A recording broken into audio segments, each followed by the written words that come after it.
Captain Shakeel نے آہستہ آہستہ سانس لینا شروع کر دیا اور پھر اس کی نظریں ایک آدمی پر جم گئیں۔ اس کا قد و قامت اس جیسا تھا۔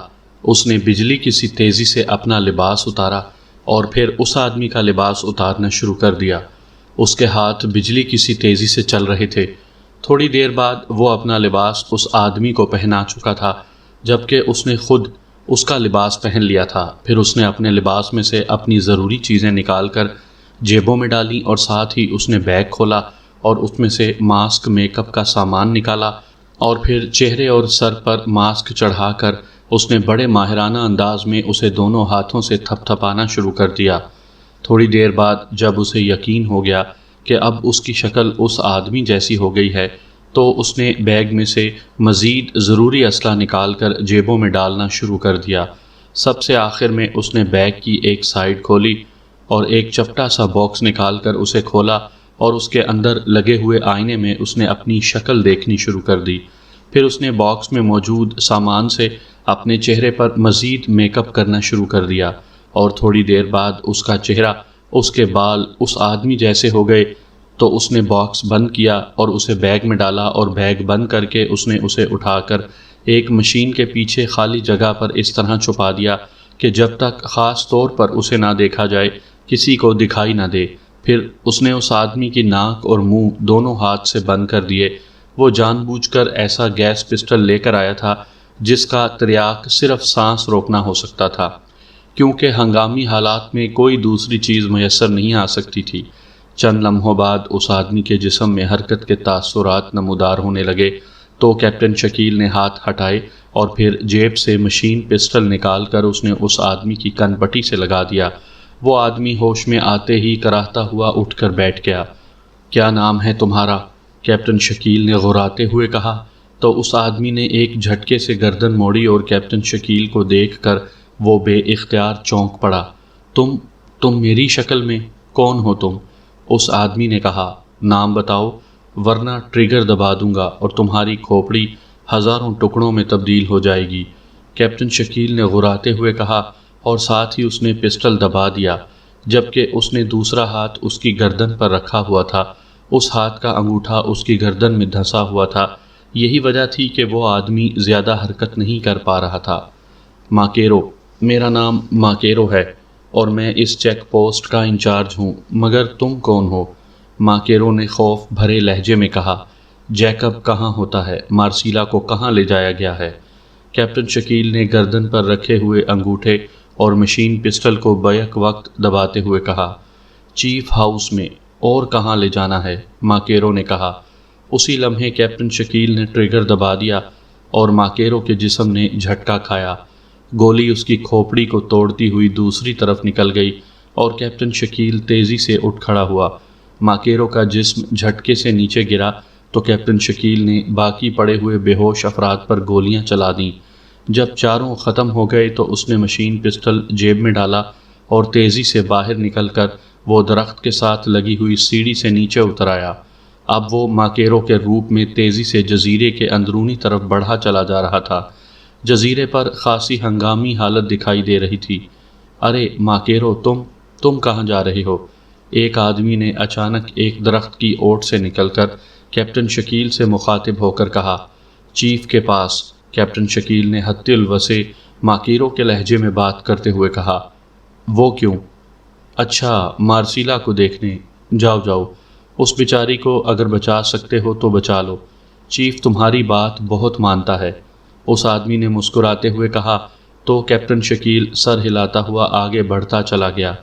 تھوڑی دیر بعد اس نے ایک لکڑی کے بنے ہوئے کیبن کے سامنے دو مسلح محافظوں کو کھڑے دیکھا۔ اس کیبن کے اوپر جھنڈا لہرا رہا تھا۔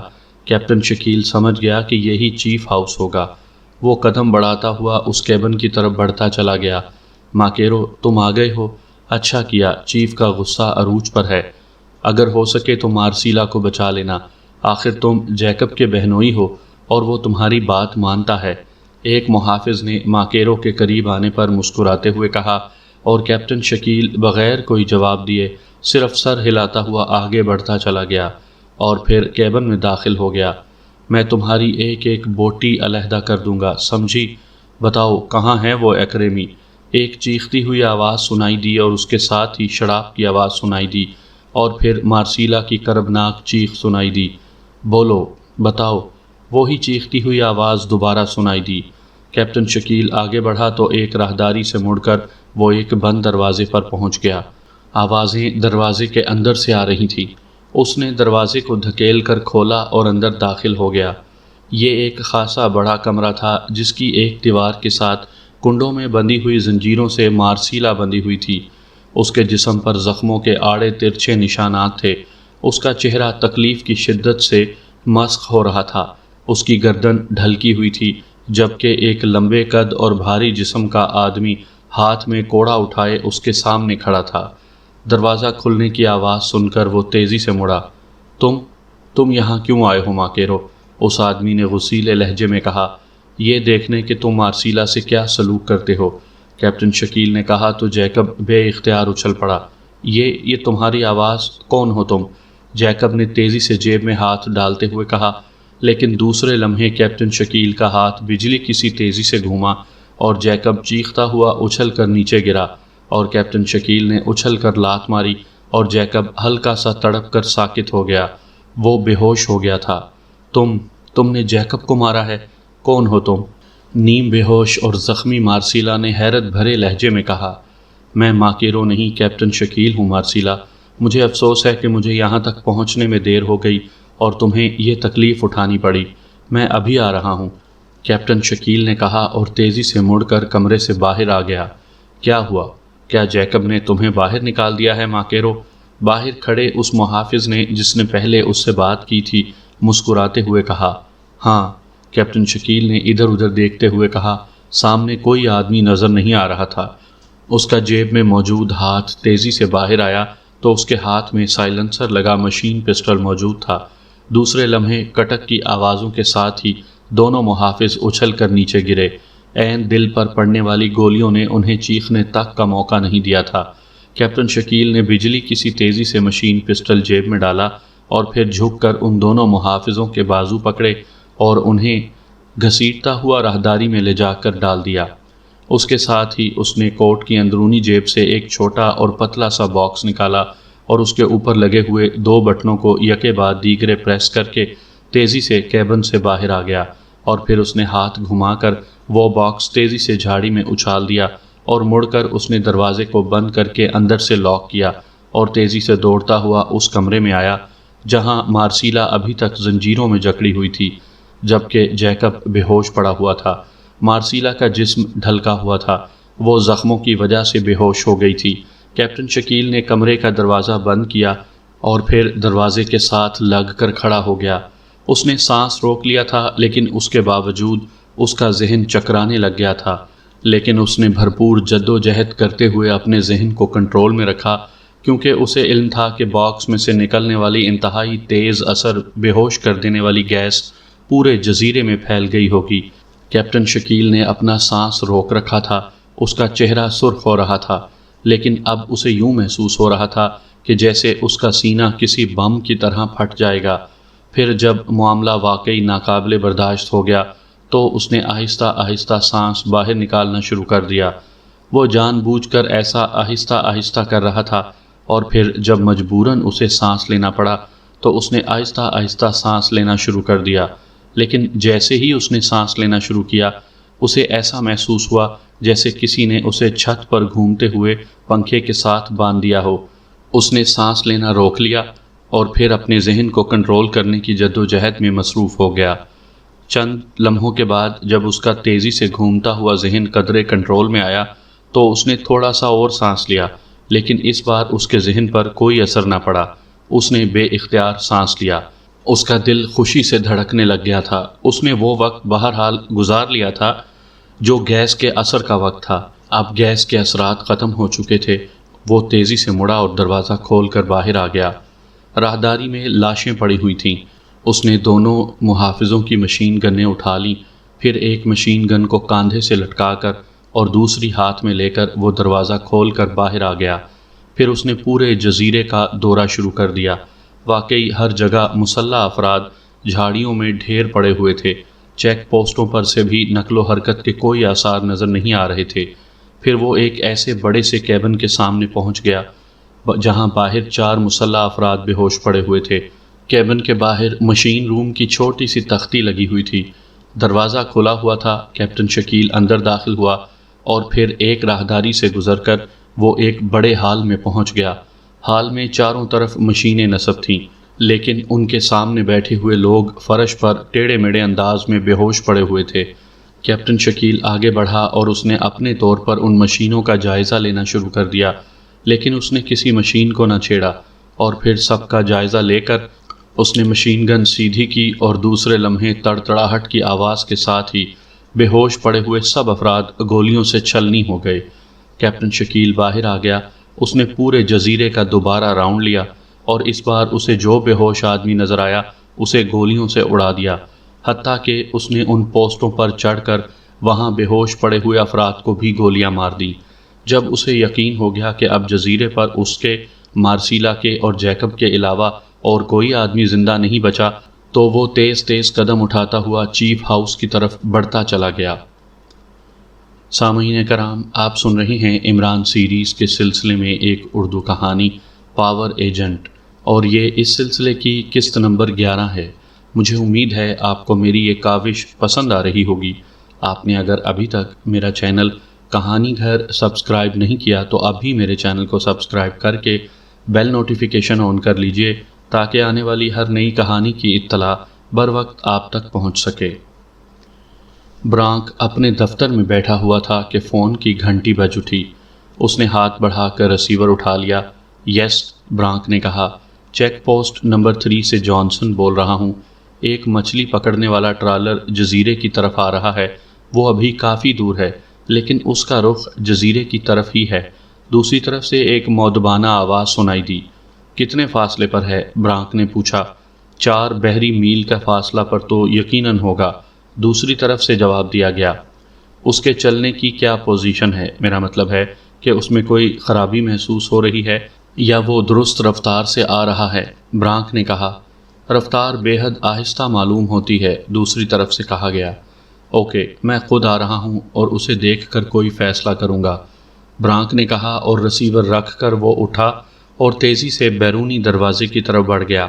چیک پوسٹ نمبر 3 جزیرے کے شمالی حصے کی طرف تھی۔ وہ تیزی سے اس طرف بڑھ گیا۔ تھوڑی دیر بعد وہ سیڑھیاں چڑھ کر اونچے اور گھنے درختوں کے اندر چھپی ہوئی چیک پوسٹ پر پہنچ گیا۔ یہاں 4 افراد موجود تھے اور یہاں انتہائی طاقتور دوربین بھی نصب تھی۔ ہر قسم کی گنیں بھی موجود تھیں، جن میں انتہائی دور مار میزائل گنیں بھی شامل تھیں۔ کیا پوزیشن ہے جانسن؟ برانک نے ایک درمیانے قد کے آدمی سے مخاطب ہو کر کہا۔ وہ جزیرے کی طرف ہی آ رہا ہے باس، اس آدمی نے جواب دیا تو برانک آگے بڑھا اور اس نے دوربین سے آنکھیں لگا دیں۔ واقعی ایک ٹرالر جزیرے کی طرف آتا دکھائی دے رہا تھا۔ برانک غور سے اسے دیکھتا رہا۔ ٹرالر کافی پرانا لگتا تھا اور اس کی رفتار بھی کافی کم تھی، لیکن بہرحال اس کا رخ بتا رہا تھا کہ وہ جزیرے کی طرف ہی آ رہا ہے۔ ریڈ فریکوینسی پر ان سے رابطہ قائم کرو، برانک نے جانسن سے کہا۔ یس باس، جانسن نے کہا اور ایک طرف موجود ایک مشین کی طرف بڑھ گیا۔ اس نے اس مشین کے بٹن آن کیے اور پھر ایک ناب کو گھما کر اس نے ایک بڑا سا بٹن پش کر دیا۔ ہیلو ہیلو ٹرالر کیپٹن، میں جزیرہ کراٹ سے بول رہا ہوں، کیا تم میری آواز سن رہے ہو؟ اوور، جانسن نے کال دیتے ہوئے کہا۔ 2-3 بار کال دینے کے بعد ایک بلب تیزی سے جل اٹھا اور اس کے ساتھ ہی ایک آواز سنائی دی۔ بولنے والے کا لہجہ مقامی تھا اور اس کے الفاظ بتا رہے تھے کہ وہ واقعی کوئی کم تعلیم یافتہ ماہی گیر ہے۔ ہیلو، میں ٹرالر کپتان روجو بول رہا ہوں۔ میں ماکیا جا رہا تھا کہ میرے ٹرالر کا کمپاس خراب ہو گیا ہے اور ہم راستہ بھٹک گئے ہیں اور ہمیں کوئی جزیرہ نظر نہیں آ رہا۔ ہمارے پاس تیل بھی بہت کم رہ گیا ہے۔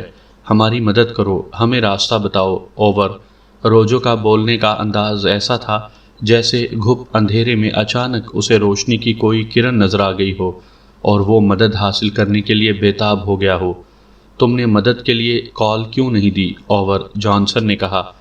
کیسے کال دی جاتی ہے ہمیں نہیں معلوم۔ آج سے پہلے ہمارے ساتھ ایسا کبھی نہیں ہوا۔ ہم نے کوشش کی کہ ریڈیو پر ہمارا رابطہ کسی سے ہو جائے، لیکن ہم ناکام رہے۔ اب تمہاری آواز اچانک آئی ہے، پلیز ہماری مدد کرو۔ اوور، روجو نے کہا۔ ہیلو روجو، میں جزیرہ کراٹ کا انچارج برانک بول رہا ہوں۔ تمہارے ٹرالر میں کتنے آدمی ہیں؟ اوور۔ برانک نے دوربین سے نظریں ہٹا کر ریڈیو پر جا کر خود بات کرتے ہوئے کہا۔ او جناب، آپ بڑے افسر ہیں جناب۔ میرے ٹرالر میں میری بیوی اور 2 ساتھی ہیں صرف۔ آپ ہماری مدد کریں جناب، ہمیں نیا کمپاس اور تیل دے دیں۔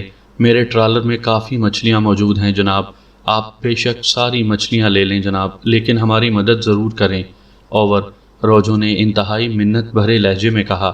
ٹھیک ہے، تم آگے بڑھتے آؤ، تم کراٹ جزیرے پر پہنچ جاؤ گے۔ یہاں ہمارے مسلح آدمی موجود ہوں گے، وہ تمہیں میرے پاس لے آئیں گے۔ اس کے بعد ہم فیصلہ کریں گے کہ تمہاری کیا مدد کی جا سکتی ہے۔ اوور اینڈ آل، برانک نے کہا اور ریڈیو آف کر دیا۔ باس، آپ نے انہیں یہاں آنے کی اجازت دے دی ہے جبکہ یہاں ریڈ الرٹ ہے، پھر یہ کیسے یہاں آئیں گے؟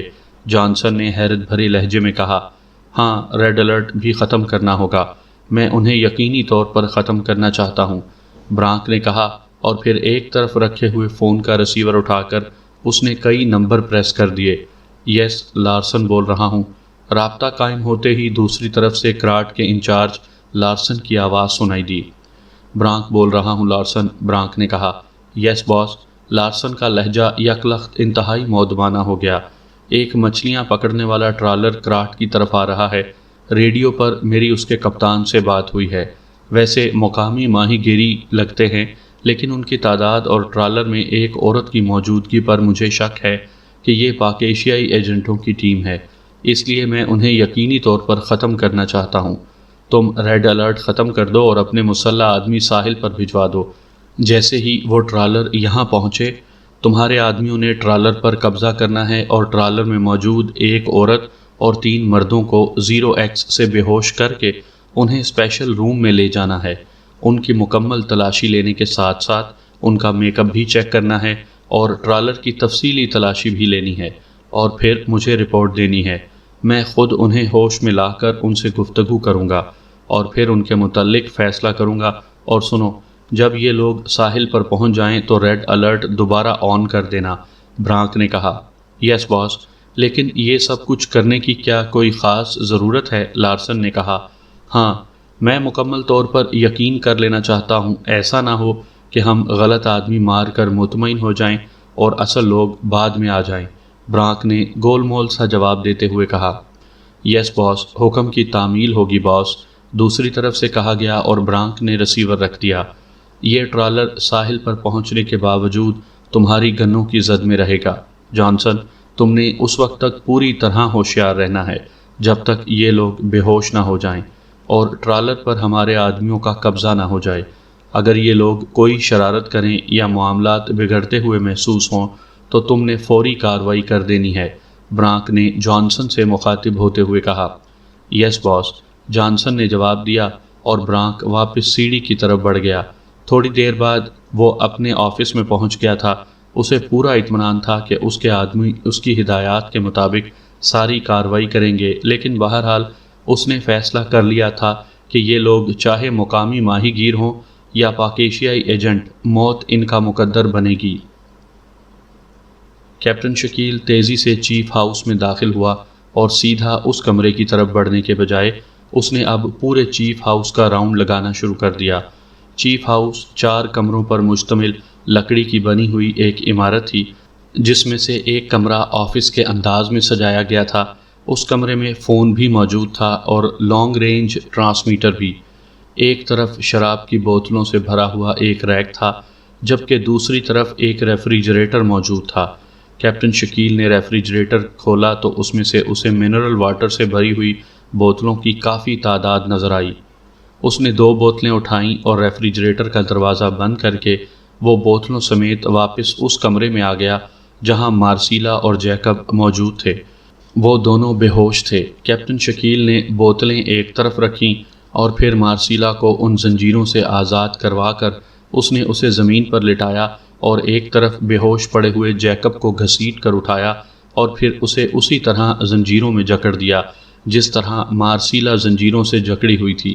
اس کے بعد اس نے پانی کی ایک بوتل کھولی اور ایک ہاتھ سے بے ہوش پڑی مارسیلا کا جبڑا بھینچ کر اس نے پانی اس کے حلق میں ڈالنا شروع کر دیا۔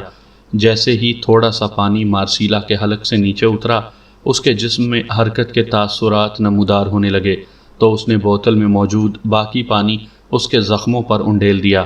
چند لمحوں بعد ہی مارسیلا نے کراہتے ہوئے آنکھیں کھول دیں تو کیپٹن شکیل نے پانی کی دوسری بوتل اٹھائی اور اس کا ڈھکن ہٹا کر اس نے بوتل مارسیلا کے منہ سے لگا دی۔ مارسیلا اس طرح غٹا غٹ پانی پینے لگی جیسے صدیوں کی پیاسی ہو۔ آدھی بوتل پی جانے کے بعد اس نے بوتل منہ سے ہٹائی تو کیپٹن شکیل نے اس بوتل کا باقی پانی بھی اس کے زخموں پر انڈیل دیا۔ تم نے کہا تھا کہ تم ماکیرو نہیں ہو بلکہ کیپٹن شکیل ہو، مارسیلا نے اٹھتے ہوئے کہا۔ اس کا انداز ایسے تھا جیسے اسے ابھی تک اس بات کا یقین نہ آ رہا ہو۔ ہاں، میں کیپٹن شکیل ہوں اور مجھے افسوس ہے کہ مجھے یہاں تک پہنچنے میں دیر لگ گئی، لیکن مجھے یہ اندازہ نہیں تھا کہ تمہارا سابقہ شوہر اس قدر ظالم ہوگا کہ تم پر اس طرح کوڑے برسانا شروع کر دے گا، کیپٹن شکیل نے معذرت بھرے لہجے میں کہا، اور ساتھ ہی اس نے مارسیلا کو اٹھنے میں بھی مدد دی اور پھر اسے ایک طرف رکھی ہوئی کرسی پر بٹھا دیا۔ تم نے مجھے کیوں دھکا دے کر خطرناک پانی میں پھینک دیا تھا؟ مارسیلا نے غصیلے لہجے میں کہا۔ اس لیے کہ اس کے سوا اور کوئی چارہ نہیں تھا۔ اگر میں خود تمہاری حالت میں آ جاتا تو یہ لوگ مجھے فوراً گولی مار دیتے، اور میں بہرحال مشن مکمل کرنا چاہتا تھا۔ تم بیٹھو، میں میڈیکل باکس لے کر آتا ہوں تاکہ تمہاری بینڈیج کر دوں، کیپٹن شکیل نے کہا اور تیزی سے مڑ کر کمرے سے باہر چلا گیا۔ اس نے آفس کے ایک کونے میں بڑا سا میڈیکل باکس دیکھا تھا، چنانچہ اس نے میڈیکل باکس اٹھایا اور واپس اس کمرے میں آ کر اس نے اسے کھولا اور پھر مارسیلا کے زخموں کی بینڈیج شروع کر دی۔ مارسیلا خاموش بیٹھی دیکھتی رہی۔ بینڈیج کرنے کے بعد کیپٹن شکیل نے باکس بند کیا اور اسے اٹھا کر وہ ایک بار پھر اس کمرے سے باہر آ گیا۔ اس نے باکس واپس اس کی جگہ پر رکھا اور پھر ریفریجریٹر سے پانی کی 2 اور بوتلیں اٹھا کر وہ ایک بار پھر مارسیلا والے کمرے کی طرف بڑھ گیا۔ اب کیسا محسوس کر رہی ہو؟ کیپٹن شکیل نے کمرے میں پہنچ کر مارسیلا کی طرف دیکھتے ہوئے کہا۔ مجھے تم سے شدید نفرت ہو گئی تھی، لیکن اب جس انداز میں تم نے معذرت کی ہے اور توجیہ بیان کی ہے، اور پھر جس طرح تم ماکیرو کے میک اپ میں یہاں پہنچے ہو، اور پھر تم نے جس خلوص کے ساتھ میرے زخموں کی بینڈیج کی ہے، میری نفرت محبت میں تبدیل ہو گئی ہے۔ تم واقعی قابل قدر آدمی ہو کیپٹن شکیل۔ مارسیلا کے لہجے میں واقعی مٹھاس کا عنصر موجود تھا۔ اس بات کا شکریہ کہ تم نے مجھ سے نفرت ختم کر دی ہے، باقی باتیں پھر ہوں گی، کیپٹن شکیل نے کہا اور پانی کی بوتل کا ڈھکن کھول کر وہ آگے بڑھا اور اس نے زنجیروں میں جکڑے ہوئے جیکب کے جبڑے ایک ہاتھ میں بھینچے اور بوتل اس کے کھلے ہوئے منہ سے لگا دی۔ جب تھوڑا سا پانی اس کے حلق سے نیچے اتر گیا تو کیپٹن شکیل نے بوتل ہٹا لی۔ باہر اس کے آدمی موجود ہیں، لیکن تم اس طرح یہاں نقل و حرکت کر رہے ہو جیسے تمہیں کسی بات کا خوف نہ ہو۔ یہ ہوش میں آ کر جیسے ہی چیخے گا، بے شمار مسلح آدمی یہاں پہنچ جائیں گے، مارسیلا نے کہا۔ باہر موجود لوگوں کی فکر نہ کرو، اس وقت جزیرے پر صرف ہم 3 افراد زندہ ہیں، باقی سب لاشوں میں تبدیل ہو چکے ہیں، کیپٹن شکیل نے جواب دیا تو مارسیلا بے اختیار اچھل کر کھڑی ہو گئی۔ کیا کہہ رہے ہو؟ کیا تم اکیلے نے سب کا خاتمہ کر دیا؟ یہ کیسے ممکن ہے؟ ان کی تعداد تو 100-150 سے بھی کم نہ تھی، مارسیلا نے یقین نہ آنے والے لہجے میں کہا۔ میرے پاس بے ہوش کر دینے والی انتہائی زود اثر اور وسیع رینج میں پھیل جانے والی گیس کا مخصوص باکس موجود تھا۔ میں نے اسے آن کر کے باہر پھینک دیا اور خود سانس روک لیا۔ اس طرح گیس پورے جزیرے پر پھیل گئی اور جزیرے پر موجود ہر شخص بے ہوش ہو گیا۔ مجھ پر بھی سانس روکنے کے باوجود گیس نے اثر کیا، لیکن میں نے جد و جہد کر کے اپنے ذہن کو کنٹرول میں رکھا۔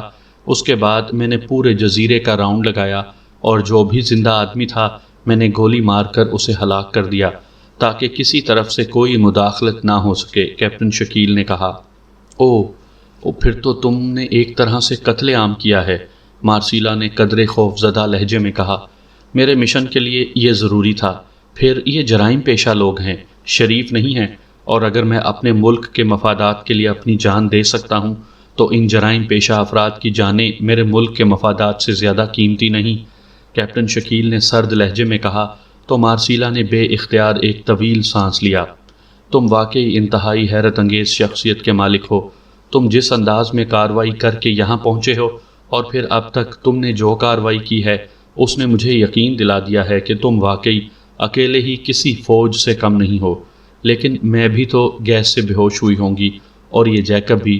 پھر مارسیلا نے دوبارہ کرسی پر بیٹھتے ہوئے کہا، اس گیس کی یہی خوبی ہے کہ اس کا توڑ سادہ پانی ہے جو ہر جگہ میسر آ جاتا ہے، کیپٹن شکیل نے جواب دیا، اور مارسیلا نے اس بات میں سر ہلا دیا۔ اب تم اس جیکب سے کیا معلوم کرنا چاہتے ہو؟ مارسیلا نے پوچھا۔ کراسونا کے بارے میں معلومات، کیونکہ فارمولہ بہرحال کراسونا میں ہے اور میں نے وہاں سے فارمولہ بھی حاصل کرنا ہے اور واپس بھی آنا ہے، کیپٹن شکیل نے جواب دیا۔ اسی لمحے جیکب نے کراہتے ہوئے آنکھیں کھول دیں تو کیپٹن شکیل نے ہاتھ میں پکڑی ہوئی پانی کی بوتل دوبارہ اس کے منہ سے لگا دی اور جیکب نے غٹا غٹ پانی پینا شروع کر دیا۔ جب بوتل میں موجود پانی اس کے حلق سے اتر گیا تو کیپٹن شکیل نے بوتل ایک طرف پھینک دی۔ اسی لمحے جیکب کا ڈھیلا پڑا ہوا جسم تن گیا۔ اب وہ پوری طرح ہوش میں آ گیا تھا۔ تم ماکیرو، یہ سب کیا ہے؟ جیکب نے کہا۔ میں نے کوشش کی تھی کہ ماکیرو جیسی آواز بنا لوں، لیکن میں اپنی اس کوشش میں کامیاب نہیں ہو سکا۔ اس کا نتیجہ یہ نکلا کہ مجھے تمہارے اس جزیرے پر قتل عام کرنا پڑا ہے اور یہاں موجود تمام افراد کو ختم کرنا پڑا ہے، ورنہ شاید ایسا نہ ہوتا، کیپٹن شکیل نے کہا تو جیکب بے اختیار اچھل پڑا۔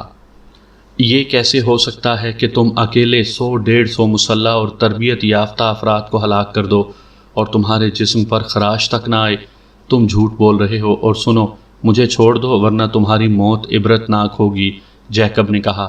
تمہیں یقین نہیں آ رہا تو نہ صحیح، تم جتنا زور سے چاہو چیخ لو، اس سارے جزیرے پر میرے اور مارسیلا کے علاوہ تمہاری چیخیں سننے والا اور کوئی نہیں ہے، کیپٹن شکیل نے کہا، اور جھک کر ایک طرف پڑا ہوا وہ خون آلود کوڑا اٹھا لیا جو جیکب مارسیلا کے جسم پر برسا رہا تھا۔ یہ مجھے دو، میں نے اس سے انتقام لینا ہے، اس وحشی اور ظالم آدمی سے، مارسیلا نے اٹھ کر کھڑے ہوتے ہوئے کہا۔ ابھی نہیں، ابھی تم اطمینان سے بیٹھو، ابھی میں نے اس سے معلومات حاصل کرنی ہیں، کیپٹن شکیل نے مارسیلا سے کہا، اور مارسیلا ہونٹ بھینچ کر دوبارہ کرسی پر بیٹھ گئی۔ تم کون ہو؟ کیا وہی اکریمی؟ لیکن تم یہاں کیسے پہنچ گئے؟ جیکب نے کہا۔ میرا نام کیپٹن شکیل ہے اور میرا تعلق پاک ایشیا سے ہے۔ تم لوگوں نے پاک ایشیائی سائنسدان کو اغوا کر کے اور فارمولہ اڑا کر بھیانک جرم کیا ہے، جس کا خمیازہ تمہیں اور تمہاری پوری تنظیم کو بھگتنا پڑے گا۔ اگر تم زندہ رہنا چاہتے ہو تو مجھے بتا دو کہ کراسونا میں لیبارٹری کی کیا تفصیلات ہیں، کیپٹن شکیل نے کہا۔ مجھے وہاں کا کیا علم، میں تو کوماٹو کا انچارج ہوں اور میں کبھی کراسونا گیا بھی نہیں، جیکب نے کہا۔ یہ جھوٹ بول رہا ہے، یہ سینکڑوں بار وہاں گیا ہے اور وہاں کی ہر چیز کے بارے میں اسے علم ہے، مارسیلا نے کہا۔ کیا تم بھی اس کے ساتھ کراسونا جاتی رہی ہو؟ کیپٹن شکیل نے چونک کر مارسیلا سے مخاطب ہو کر کہا۔ ہاں، میں بھی اس کے ساتھ کئی بار وہاں گئی ہوں۔ پہلے وہ بھی اسی طرح کا جزیرہ تھا، پھر میرے سامنے وہاں زیر زمین لیبارٹری بنائی گئی، پھر اسے بند کر دیا گیا۔ اس کا واحد راستہ اس جزیرے کی طرف کر دیا گیا، مارسیلا نے کہا۔ وہاں کا انچارج کون ہے؟ کیپٹن شکیل نے جیکب سے مخاطب ہو کر کہا۔ مجھے کچھ نہیں معلوم اور میں تم سے بات بھی نہیں کرنا چاہتا۔ تم جو چاہے مجھ سے سلوک کرو، میں بہرحال تمہیں کچھ نہیں بتا سکتا، جیکب نے کہا تو کیپٹن شکیل بے اختیار مسکرا دیا۔ اوکے مارسیلا، یہ پکڑو کوڑا اور یہ لو مشین پسٹل، اب تم جانو اور تمہارا انتقام جانے، اور جیکب جانے۔ میں مشین روم میں جا رہا ہوں، میں نے وہاں ایک ایسی مشین دیکھی ہے جو خفیہ راستہ کھولنے کے کام آتی ہے، میں اس پر کام کرتا ہوں، تم وہیں آ جانا لیکن جلدی، کیپٹن شکیل نے کہا، اور پھر جیب سے سائلنسر لگا ہوا مشین پسٹل اور کوڑا مارسیلا کے حوالے کر کے وہ تیزی سے مڑا اور کمرے سے باہر آ گیا۔ دوسرے لمحے اس کے کانوں میں کوڑے کے چٹکنے کی مخصوص آواز اور جیکب کی چیخ پڑی، لیکن وہ قدم بڑھاتا اس کیبن سے باہر نکلا اور تیز تیز قدم اٹھاتا مشین روم کی طرف بڑھتا چلا گیا۔ اس نے واقعی پہلے سرسری سے جائزے میں مشین دیکھ لی تھی۔ مشین روم میں داخل ہو کر اس نے ایک بار پھر مشین روم میں موجود مشینوں کا جائزہ لینا شروع کر دیا اور پھر ایک مشین کے سامنے ٹھٹک کر رک گیا۔ اس نے مشین کے بٹن آن کرنے شروع کر دیے اور پھر جیسے ہی اس نے اس مشین کا ایک بٹن آن کیا، مشین میں سے گونج کی آواز نکلی اور اس کے ساتھ ہی مشین پر ایک بلب مسلسل جلنے بجھنے لگا۔ وہ اسے چھوڑ کر باہر آ گیا اور پھر اس نے جزیرے کا راؤنڈ لینا شروع کر دیا۔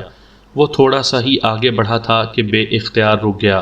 زمین کا ایک کافی بڑا حصہ کسی صندوق کے ڈھکن کی طرح اوپر کو اٹھا اور نیچے جاتی ہوئی سیڑھیاں دکھائی دے رہی تھیں اور اندر لائٹ بھی جل رہی تھی۔ کیپٹن شکیل نے اندر جھانکا تو بے اختیار چونک پڑا، کیونکہ نیچے ایک کافی بڑا ہال نما کمرہ تھا جس میں اسلحے کی پیٹیاں بھری ہوئی تھیں۔